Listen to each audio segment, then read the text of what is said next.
Ahora tú hablas, Johannes, y quizás no es el momento, porque qué lata, ¿no? Entrar en cuál es el problema del texto. Pero si el texto era malo, ¿por qué no hacer campaña? ¿Por qué renunciaste a ese derecho civil que uno tiene, ciudadano que uno tiene? Y sobre todo un diputado, ¿no?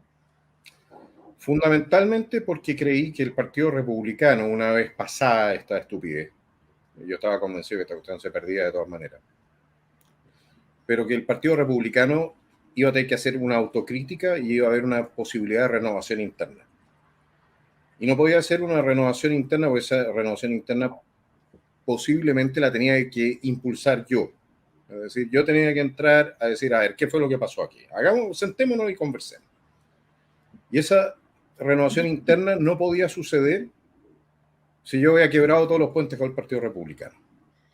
Ya, pero en definitiva esto termina en una renuncia al partido. ¿Por qué no fue? Porque No yo tomaste exigí esa autocrítica. Cuando terminó el proceso, en el primer almuerzo de bancada, yo tuve un cruce muy duro con gente de la directiva. ¿Quién? Bueno, en ese momento estaba, si no me equivoco, estaba Cristian Valenzuela, estaba la Ruth Hurtado. Y yo les dije, aquí hay que hacer un proceso de autocrítica. ¿Dónde fallamos? ¿Qué fue lo que hicimos? ¿Cómo fue posible que nosotros nos hayamos metido en esto y hayamos respaldado esto? Tenemos que reconstituir la credibilidad ideológica del partido. Y la respuesta fue, no hicimos nada malo. Y yo dije, pero están locos, ¿cómo no haber hecho nada malo? En primer lugar, se perdió. ¿Y por qué se pierde entonces? Porque ya, unas son las respuestas que tú recibes o que das el día de la elección, que está un ¿Por poco qué se nublado. pierde? No, ¿por qué pierde? No, porque interpretan ellos el fracaso. ¿Cómo lo interpretan? No hicimos nada malo, pero perdimos. Entonces, ¿por qué perdimos? ¿Por Es que qué? no ¿Cuál es, la es que no explicación de es, es que no es relevante, no es interesante. ¿Por qué? Porque cuando tú tienes que hacer ese nivel de autocrítica y tú eres quien condujo el proceso, entonces tú tienes que permitir la crítica a tu propia gestión. Entonces no puede haber habido ninguna equivocación, porque si hubo una equivocación, entonces alguien se equivocó y entonces te que asumir responsabilidades. Perfecto, por las consecuencias, en el fondo. Correcto, correcto. Esta no fue la primera medida disciplinar, porque tuviste también, en el fondo, a ver, ¿por qué no tomaste la opción? Ya, no había autocrítica, no hubo autocrítica. Sin embargo, tú podrías haber seguido un camino interno de cuestionamiento a la directiva, podrías haber competido, ¿no es cierto?, en la próxima elección interna con una lista propia. Hay un porcentaje importante de republicanos y de la derecha que no estuvo de acuerdo con esto. ¿Por qué no tomaste esa opción? Podría haberlo hecho, pero yo también forcé hasta cierto punto la mano. Yo exigí el respaldo a una iniciativa mía, que es acusar constitucionalmente a los jueces que no han identificado a las osamentas de los restos, los restos de los detenidos desaparecidos. Ya, o sea, esta Ahí, renuncia tuya no se explica solo por el tema del en contra, digamos, sino no, que... esto va combinado, van dos cosas. Una es el tema del en contra, y mi posición me decían, oye, tú tenés que pedir disculpas. Yo no tengo que pedir disculpas por nada. ¿Ya? Segundo, ¿A quién tenía que pedir disculpas? bueno, supongo que a quienes se comprometieron con la prueba. Hicieron la pega para ganar algo que yo creo que nos hacía perder. ¿No? Si iba a ser la victoria, yo se los dije muchas veces, esta va a ser la victoria pírrica más grande desde Pirro. O sea, van a ganar una cuestión y vamos a perderlo todo. Es una Ya, pero cuestión espérate, de loco. Johanna, espérate. Si estoy totalmente de acuerdo, pero termina esto, se producen estas reuniones, más de una, en las cuales tú insistes en que se haga este proceso de autocrítica y, por el contrario, lo que recibes es un llamado a pedir disculpas por no haberte plegado. No, claro, hubo en ese sentido una presión. Y posteriormente a eso, tengo una conversación con el jefe de bancada, Agustín Romero, y en esa conversación él me dice, bueno, si efectivamente yo estoy pensando en salirme del partido, una cosa así, yo le dije, bueno, pero oye viejo, bueno, si aquí esta cuestión hay que arreglarla de alguna manera, y si no la arreglamos, evidentemente, bueno, que la idea va a pasar por mi cabeza. Me dice, bueno, te voy a quitar las comisiones.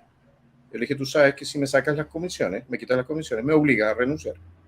¿Qué significa quitar las comisiones? Para que la gente lo entienda y dimensione lo que significa los efectos prácticos de eso. Para efectos prácticos significa cortarme las manos en los proyectos de ley que yo estaba trabajando tanto en materia migratoria como en materia de defensa, en las comisiones de gobierno interior y en la comisión de defensa.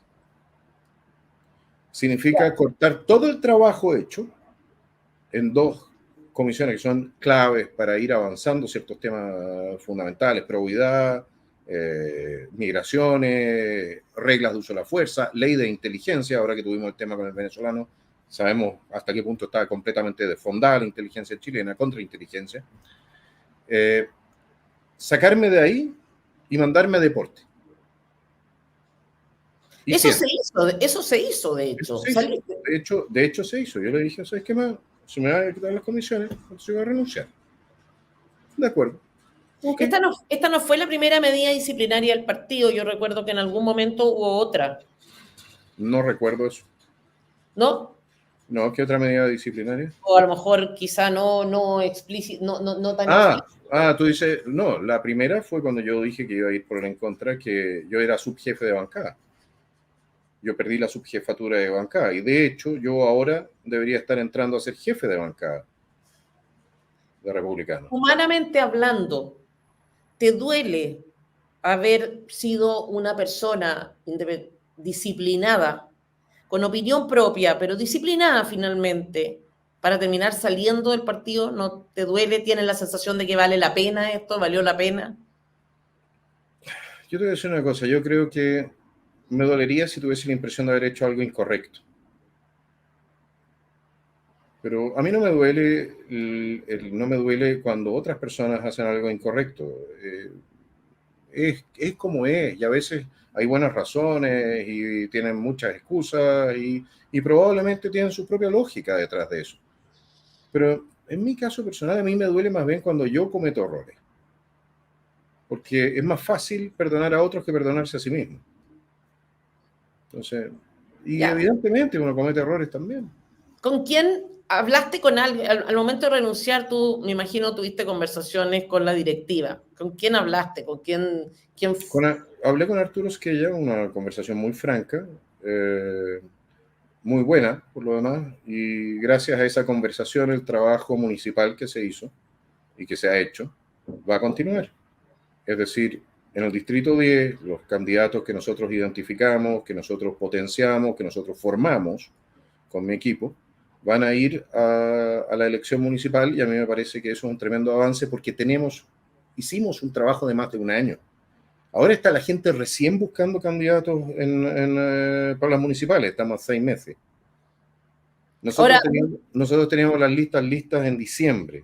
Gente buena, por la cual yo digo, ¿sabes qué más? Que le hicimos el due diligence, todo, el chequeo, a ver que no tengan problemas legales, que no tengan problemas, ¿me entiendes o no? Que sea gente formada. Eso es un fin de relación que es simple, por lo menos desde tu contraparte, digamos, en términos de que es conveniente. Sí, ¿qué ganas tú con esto? Es que ese es el tema. La gente siempre piensa en términos de qué gano yo. Pero yo tengo que servir a mí me eligieron diputado por el Distrito 10 para servir los intereses de la gente del Distrito 10. Y eso significa, si yo encuentro buenos candidatos, que van a ser buenos concejales o buenos alcaldes para el Distrito 10, y ellos van por el Partido Republicano, los voy a respaldar. ¿Por qué? Porque creo servir mejor así a la gente. Por supuesto. Van a tener una mejor atención. Ahora, ¿qué gano yo? Nada. Puros problemas. Puros problemas porque voy a tener que explicar después por qué estoy respaldando a un candidato republicano. Pero la verdad... ¿Hablaste con José Antonio en esta salida? No he hablado en ningún caso con José Antonio. ¿Por qué? Entonces, ¿cómo? ¿Por qué? ¿Y para qué? No sé. Supongo que hay una relación cercana. Si hubiese querido hablar conmigo, me levantaba el teléfono y hablaba conmigo. Las redes sociales fueron muy agresivas con quienes fueron por el en contra, ¿no? Siempre, además, se levantaron, por lo menos en algunos casos, en mi caso incluso, hubo bastante difamación incluso, pero un argumento que se repitió es que había intereses ocultos de por un medio. intereses mezquinos, que la formación de un eventual nuevo partido, una candidatura presidencial. Este anuncio tuyo de candidatura, este anuncio de movimiento político, ¿no les da la razón? Es una profecía autocumplida. No es nada más que una profecía autocumplida. Cuando tú a alguien lo echas de tu sector porque está en una posición política distinta, entonces lo fuerzas, si quieres seguir en política, a hacer lo que estamos haciendo. ¿No Entonces, crees que hay un problema de oportunidad? o sea, Desde el punto de vista de cómo se entiende, porque acá hay dos partes, ¿no? Hay personas que están, por ejemplo, que conocían perfectamente el contenido del texto, lo entendían, sabían las concesiones que habían hecho. Por de pronto la dirigencia del partido sabe perfectamente que era un texto de centro izquierda a izquierda radical ese texto, lo saben. Sin embargo, hay mucho votante incauto y con todo derecho también, porque es un tema técnico el que está de por medio. Entonces, mi pregunta es si esta oportunidad de salir con esto, yo lo entiendo, yo te creo 100%, porque además estuvimos hablando en todo este proceso y nunca fue la idea, ¿no? Tener un movimiento alternativo, nada, sino que es una situación que se produce y en la cual, como dices, tu profecía autocumplida está muy bien dicho. Pero para el votante incauto, esto puede ser la confirmación, en definitiva. ¿Cómo se explica esto? la verdad es ¿Qué que hace con ese votante para no perderlo? que te lo voy a plantear así. Creo que Schiller, un gran poeta, escribió en algún momento que contra la tontera hasta los dioses combaten en vano. Ya. Si tú no sigues el proceso político y no sabes qué es lo que se hizo y por qué se hizo y no te informas, entonces naturalmente que es muy difícil explicarte qué es lo que sucedió, porque es como contarte, tuviste el final de la película y tengo que contarte la completa, ¿no? Es muy complejo. Sí, Pero pero al final, hay un porcentaje alto de tecnicismo en este asunto. sí, lógico. Cuando tú ves, piensa tú ves, tú has visto una actitud muy coherente de parte del partido y por lo menos sus principales rostros, no sé cómo llamarlo, no sé, figuras, por años. Ves además que la derecha está completamente alineada en relación a un texto. Estamos hablando de un tema constitucional. El tema constitucional es De acuerdo, técnico. no, si la confianza, evidentemente que ahí se produce un sistema, un tema de confianza, ninguna duda. Y Pero no yo les es de puedo, tontos confiar. pero déjame plantearte una cosa. Sí, porque esta cuestión también es un tema no menor. ¿Ya? La confianza. ¿Quién ha sido el diputado más duro con la izquierda en el Congreso? ¿Quién fue el primero que salió a defender al gobierno militar en el Congreso después de una década en que nadie lo hacía prácticamente? Aparte del diputado Urrutia, que hay que reconocérselo. Pero quién salió entonces con el tema de las osamentas, de derechos humanos? ¿Quién ha encarado a la izquierda en todos los planos, en todos los frentes, todo el tiempo? Bueno, entonces resulta que yo me puse ahora aliado a los comunistas. Yo. O sea, no hay un poquitito de disonancia cognitiva quizás de ver lo que es mi trayectoria desde el canal de YouTube, mis declaraciones, todo mi trabajo antes de ser parlamentario, mi trabajo parlamentario, y después de decir, no, es que Kaiser se hizo comunista, o le gustan los comunistas, o se vendió a los comunistas. Hay que ser muy sencillo de mente, ¿eh? Sí, Muy sencillo bueno, de mente, es verdad. Eso sí es para, verdad. para Aquí está llevando, sí, considerar pero que está, ese es un caso. Y por lo demás, lo mismo pasa contigo, Tere. ¿Quién dio la pelea en el consejo anterior cuando todo el resto andaba callado y cagado de susto? ¿Quién? ¿Quién? ¿Quién tenía los pantalones para salir a pegarle a la izquierda en su cara, in your face? Ahí donde estaban, donde te funaban, donde te agredían, donde te pegaban, donde te escupían. ¿Quién? ¿Quién? Esos que andan ahora diciendo que tú eres una traidora, ¿saben qué más? Ese es el pago de Chile. Ese es el pago de Chile. ¿Por qué? Porque simplemente no se dan el trabajo. No se dan el trabajo. El ciudadano chileno, muchos de ellos, muchos sí, pero muchos no se dan el trabajo de hacer su pega como ciudadano, cuál es saber, entender, comprender, informarse. Claro, pero yo creo que hay un intermedio acá entre el extremista que te dice que tú te transformaste en un aliado de los comunistas, que es una cosa como dices tú, que no resiste ningún análisis, absurdo. Además hay demasiada evidencia, en tu caso es evidente, ¿no? Uno ve previo a la diputación, después como diputado, después, bueno, en fin, es absurdo. Ese es el argumento del, entre comillas, militante o partidario fanático, un poco demente, o como dices tú, intelectualmente modesto. Ok, pero hay otro señor que a lo mejor no llega a ese punto, pero que cree que estás profundamente equivocado o equivocada en mi caso.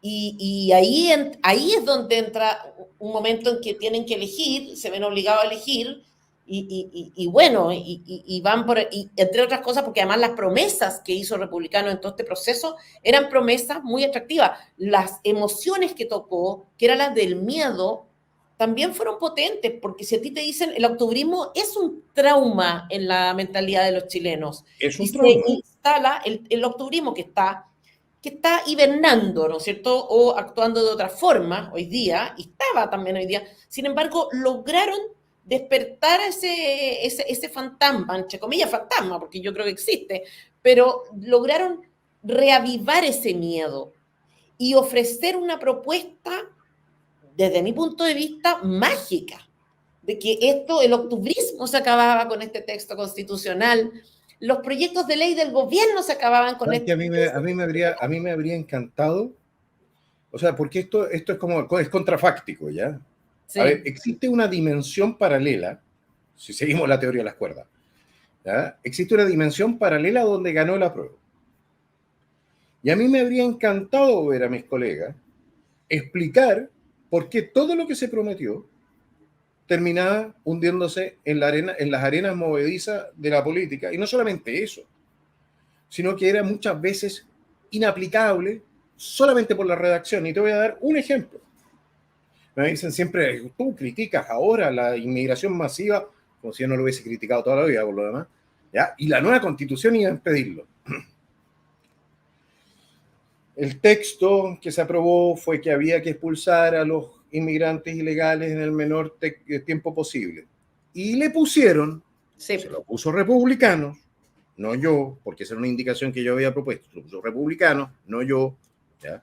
Le pusieron con respeto a las garantías constitucionales, a los tratados de derechos humanos y los derechos humanos, los tratados internacionales y los derechos humanos. ¿Cuál es el problema? A propósito, en el menor tiempo posible, que es una cifra, es un tema abierto, primero. Segundo, cuando tú hablas de garantías constitucionales, una de las garantías constitucionales que había aquí entonces garantizarle a estas personas era que no los podías mantener detenidos por más de 24 horas. Con lo cual se mantenía exactamente el mismo problema que tenemos ahora. Si el problema que tenemos ahora es que las personas que entran irregularmente al país no las podéis mantener detenidas hasta el momento de expulsarlas porque se les aplican las garantías constitucionales. Agravado. Pero agravado eso lo hace, bueno. pero eso lo hace la Corte, eso lo hace la Corte, y yo diría que es un tema debatible, podría no aplicársele a ellos esa garantía constitucional, ¿de acuerdo? Pero cuando tú lo estableces en el texto constitucional, junto con los tratados internacionales, junto con... Ya la cuestión se vuelve una chacra, no los echáis nunca más. Entonces, la segunda parte desactivaba la primera parte. No solamente eso, sino que la norma en relación a los tratados internacionales y a los instrumentos internacionales como eventuales elementos de interpretación de las normas, de los tratados, entonces ya realmente mejoraba la situación para los jesuitas, digamos, o esta gente. Los dejaba piola, los dejaba, Mucho, no, mucho si no les mejor. molestaba eso. Ahora, ¿tú crees? Yo que quedé con la impresión, quiero ir a la presidencial, me estoy deteniendo mucho en esto, pero yo quedé con la impresión de que hay muchos operadores políticos, no sé si contratados, pero o con algún interés personal en todo este asunto. Yo tengo, se me olvidó, había pensado traer, pero tengo evidencia. Tú ves que hay determinadas cuentas sin nombre que 24/7 son,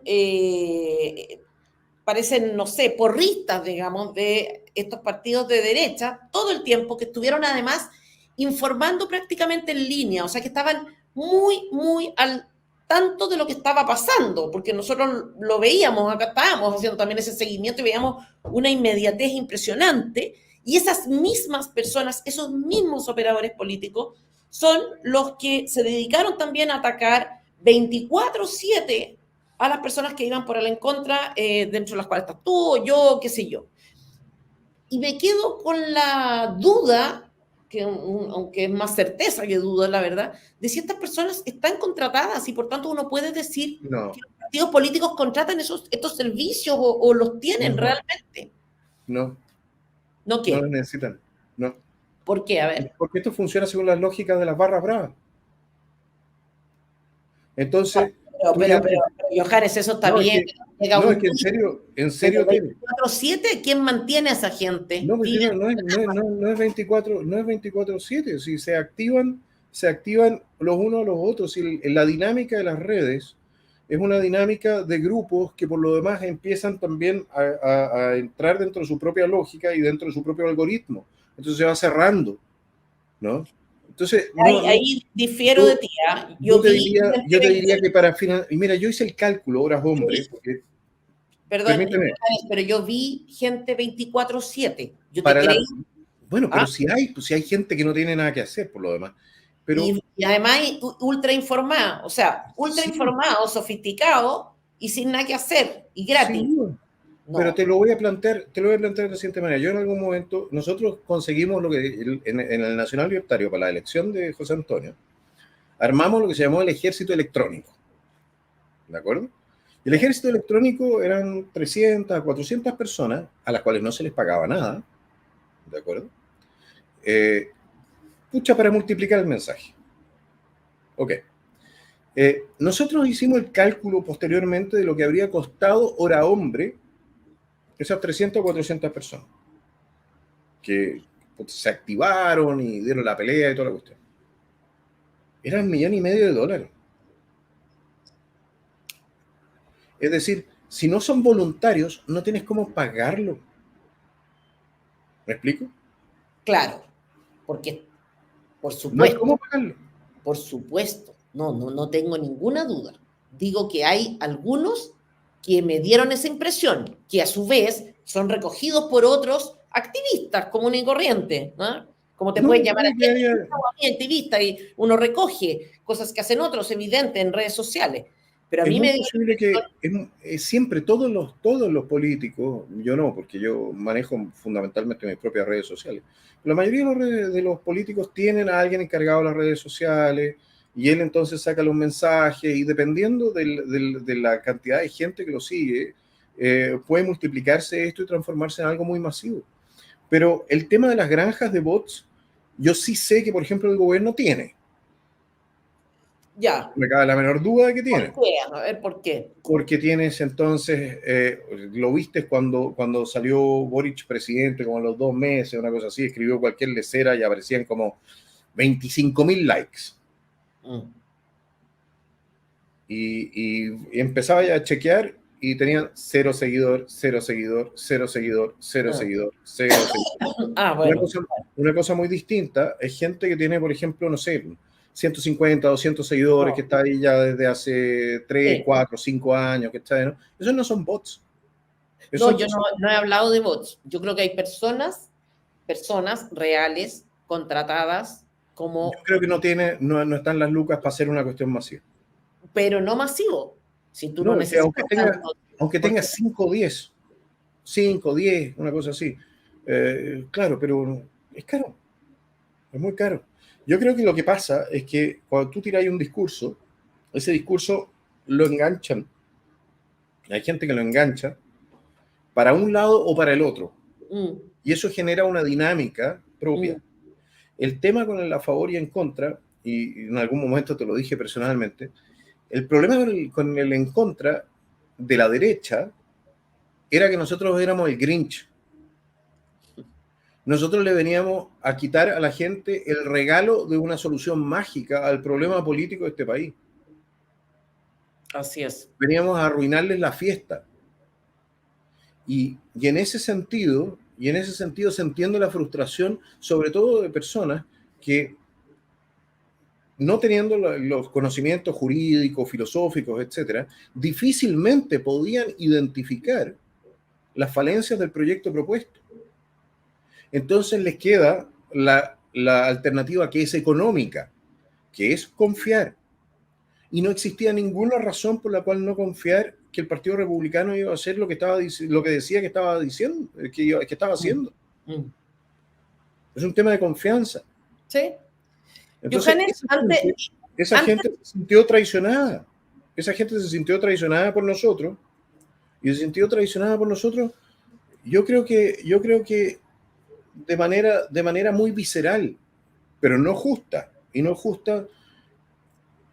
Yo creo que la verdad se impone, ¿eh? Y pienso que con el tiempo, a pesar de que hoy día todavía hay gente empeñada en tener razón, y tú ves, Boric nombra juez de izquierda y te dicen, esto es por el en contra. Yo no dice ya, o sea, el en contra, el a favor iba a lograr que Boric nombrara, no sé, jueces de derecha, fíjate, o iba a inhibirlo de presentar proyectos de ley, cosa que es absurda. El proyecto de ley de pensiones, el original, lo presentó el noviembre post el 4 de septiembre, el rechazo original, que fue una derrota para el gobierno, pero impresionante. Después de eso, 2 meses después, presenta su proyecto de pensiones en un formato mucho más radical todavía del que tiene actualmente, y eso te demuestra más o menos cuál es el ánimo, cuál es la disposición que tiene la izquierda a avanzar, a ganar y avanzar a como de lugar, la derecha no solamente a no avanzar, sino que a transformar el éxito en un fracaso, que fue lo que de hecho ocurrió. Antes de yo en algún momento dije que esta cuestión era como el 4 de septiembre, haber ido a hacer un segundo proceso, era como si una vez que los aliados ocuparon Berlín, hubiesen negociado a entregarles París. No sé, una cosa a los alemanes, a los nazis. Estaba negociado, ¿eh? Esto estaba negociado, nosotros lo supimos antes de que se produjera esto. O sea, los convencionales estaban hablando, que eran de partidos políticos de la UDI y Renovación, hablaban de esto y estaban discutiendo qué día era oportuno ir a la Moneda para empezar estas negociaciones. Y yo creo ahí que tuvo que ver mucho con el papelón que desempeñó Chile Vamos en general para el 18 de octubre. En el fondo entregaron la Constitución, eso no trajo ninguna paz, generó un periodo de inestabilidad terrible. Entonces, terminar con una Constitución era terminar con algún, no sé, un poco más decente la situación. Mira, yo comprendo hasta cierto punto a la gente que iba por la prueba. No, yo también. Porque efectivamente pensaban que con esto se iba a cerrar el proceso. Claro. Y bueno, y más adelante arreglamos los problemas. Sí, yo escuché esa cuestión. Yo decía, oye, esta cuestión no funciona. No, esto. Es que más adelante lo arreglamos. Y yo decía, pero oye, si no lo vamos a arreglar con 4/7, lo menos lo vamos a arreglar con 3/5. ¿Ya? Así vamos es. A ir, oye, Johannes, una última pregunta antes de ir a la presidencial. Ya que, ¿por qué no unirse a la iniciativa del Rojo Edwards, que planteó también la formación de un movimiento, partido, supongo, libertario, o derechamente el Partido Libertario en Formación que hay en Chile, que presidido por Ítalo Meña? ¿Por qué no sumarse a eso y en cambio otro? Hay dos razones. A ver, en primer lugar, respecto del Partido Libertario, con quien yo tengo una excelentísima relación, con Ítalo también, tengo entendido que me van a respaldar en esta iniciativa. Pero el tema del Partido Libertario es que el Partido Libertario está en una dinámica de formación de cuadros. ¿Y qué significa eso? Significa que no quieren ir rápido a hacer un partido electoral de masas. Perfecto. ¿Ya? Perfecto. Pero en mi opinión, y ahí yo difiero un poco de Ítalo, tú tienes que ir a las elecciones. Aquí la cuestión no es solamente, no puedes hacer solamente el cambio cultural a nivel terreno, sino que tienes que ir a las elecciones y tienes que ir a dar la pelea, porque de otra manera voy a terminar haciendo el cambio cultural cuando sea obligatorio en este país, no sé, andar con la bandera LGTB en el hombro. Estamos, Johannes, perdona, porque me están mostrando carteles, retándome por interno. Hay muchos superchats y tengo que agradecerlo. Entonces te voy a ir interrumpiendo en la medida que los vayan mostrando en pantalla. Pero mientras tanto, el rojo. Esa era la otra opción, ¿o no? Sí, el rojo también, pero ¿cuál es el tema con el rojo? El rojo no se coordina. El rojo, eh, en ese sentido, tiene un largo devenir político. Yo creo que en ciertas materias es un tipo brillante, pero también le cuesta mucho trabajar en equipos consolidados. Entonces es complejo, sobre todo si lo que tú quieres hacer es una alternativa más disruptiva con el sistema. No, claro. No, cualquier cosa digamos, para armar un partido y no tener esa habilidad, o sea, lo hace absolutamente inviable desde mi punto de vista.